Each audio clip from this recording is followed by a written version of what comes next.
Hello and welcome once again to Red Gaming Tech. My name is Marta. Today is the 1st of April and this time I'm bringing you something a little bit different, as the producer of Final Fantasy XIV A Realm Reborn, who goes by the name of Naoki Yoshida, has defended monthly subscriptions as a business model for MMOs.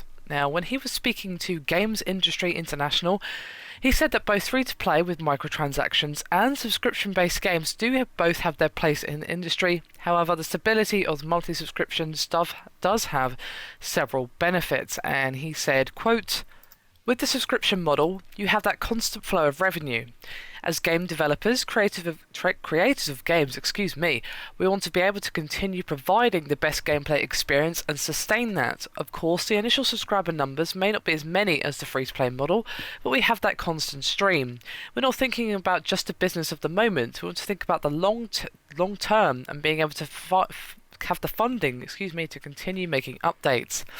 And Yoshida did say that free-to-play games do have several hidden costs to players and developers alike. And he said, quote, "Items are taken for granted.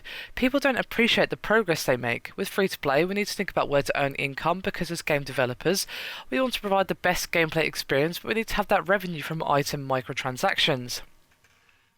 We have to not only think about game content, but we also have to think about what kind of items to provide in order to continuously gain that revenue. It brings up a question of who we're making happy in the end." And he said that going for the instant revenue to make a quick buck can be destructive to the years-long life cycle of games such as MMOs, and that creators have to be willing to look beyond the first few months of subscriptions when deciding that that is the model that they wish to pursue. So basically he's saying that, yes, free-to-play has its place. Of course it does. A lot of MMOs have gone down the free-to-play route. But if you are going to go the subscription model route, it is more about playing for the long game, and that's very much something that is indicative to MMOs if they're successful.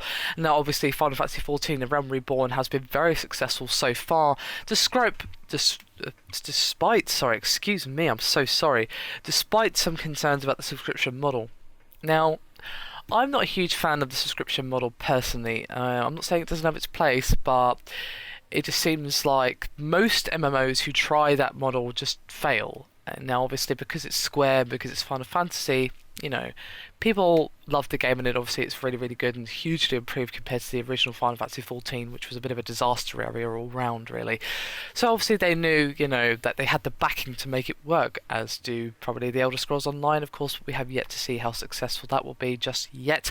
Of course, we'll have to wait just a little while to see the success of that particular title, but I have faith that Bethesda and ZeniMax Online can make that a success because, well, it's Elder Scrolls, and the same for World of Warcraft as well. They've got such a sturdy place in the industry that they can continue to do the subscription model. But a new MMO that no one's ever heard of, from a company that no one's ever heard of, or who perhaps are not as big a name as, say, Square Enix or Bethesda or whatever, they're obviously taking that huge risk of subscriptions is more often than not worth it. It just doesn't play out most of the time because usually people do one subscription MMO at a time for obvious reasons. Not only is it a money issue, but more than money, it's time, because each MMO that you play is like a huge time sink that gobbles up your life, and basically you never see that again. And obviously you get hours and hours of fun and you make new friends and blah blah blah and all that, so you don't get any reward because you do, but you get what I'm saying. You only really have time for one MMO at a time, so they have to do the free-to-play model more often than not. So I think that's why it's so popular, but I can see where Yoshida is coming from.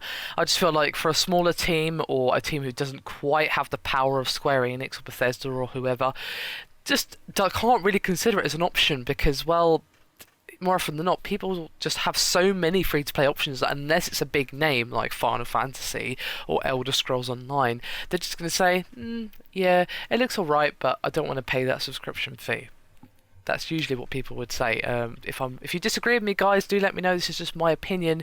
Of course, I'm always welcome for discussion here, so hit me up with some opinions down in the comments below.